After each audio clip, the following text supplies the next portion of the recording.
j'ai inventé dans mes rêves la piscine de Champagne. Je vois cette piscine qui serait d'environ 50 cm de profondeur, beaucoup plus grande que ça. Et il y aurait une espèce de mouvement continu d'eau et de glaçons. J'en ai parlé à des ingénieurs qui m'ont dit que ce ne serait pas impossible. Et elle serait remplie de grandes crues d'hiver qui s'éclaireraient en fonction... Parce qu'il y aurait un panneau à côté avec divers boutons. Krug 1976, on pousse sur un bouton et on voit la bouteille qui s'allume avec une signalétique différente de couleur pour chaque bouteille. Je pense que cette invention est nécessaire. J'aime les hommes qui...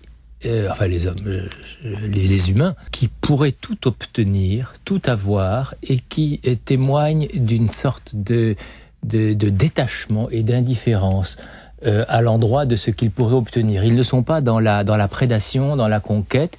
Ils ont tout, par la beauté ou la célébrité ou le talent. Et en même temps, ils ne collent pas, ils n'adhèrent pas de trop près à cette identité de prédateur ou de jouisseur. Ce sont des gens sans vulgarité? Ce sont des gens détachés.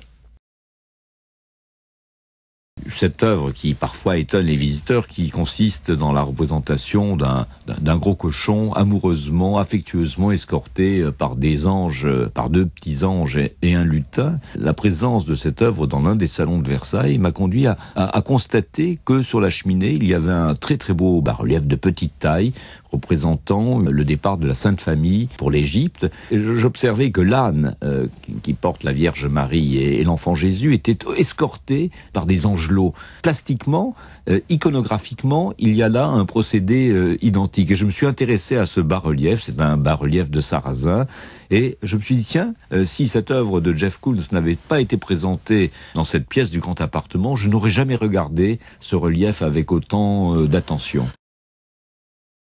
Pour moi, l'empathie, c'est la première qualité du romancier, c'est-à-dire devenir l'autre. Et c'est vrai que ce livre est né un jour où j'écoutais les actualités. Les douaniers avaient arrêté une camionnette où étaient entassés dans des conditions assez inhumaines.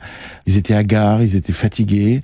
C'était l'arrêt du voyage, c'était peut-être le retour au pays, c'était la disparition des économies de toute une famille ou d'un homme qui avait permis de payer ce voyage.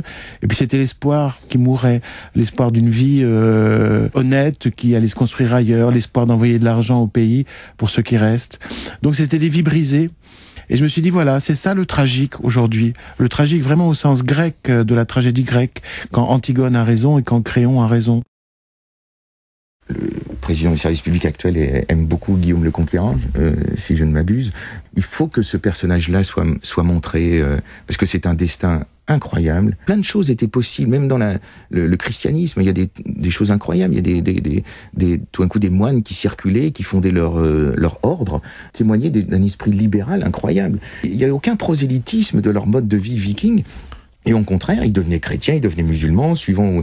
Mais c'est un peuple étonnant, quand même. Mais je trouve... En s'appelant Toreton, je sais pas si j'en suis descendant, puis vu ma taille et la couleur de mes cheveux, je crois pas, mais en tout cas, je viens de Normandie, et je trouve que cette époque-là, ce personnage-là, Guillaume le Conquérant, n'est pas assez présente.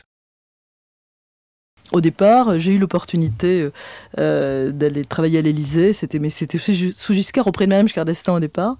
Et c'est vrai que j'étais le matin dans un lycée de la Seine-Saint-Denis, qui était un lycée communiste, en fait. Puis je me changeais sur le périph'. Et puis Vous changez comment, quoi? Je me changeais du côté de la porte de Charenton. Il y avait un endroit où je partais, et puis là, je mettais un tailleur. Mais à l'époque, vous savez, c'était en 79, on n'avait pas le droit d'être en pantalon à l'Élysée quand on était une femme, en fait.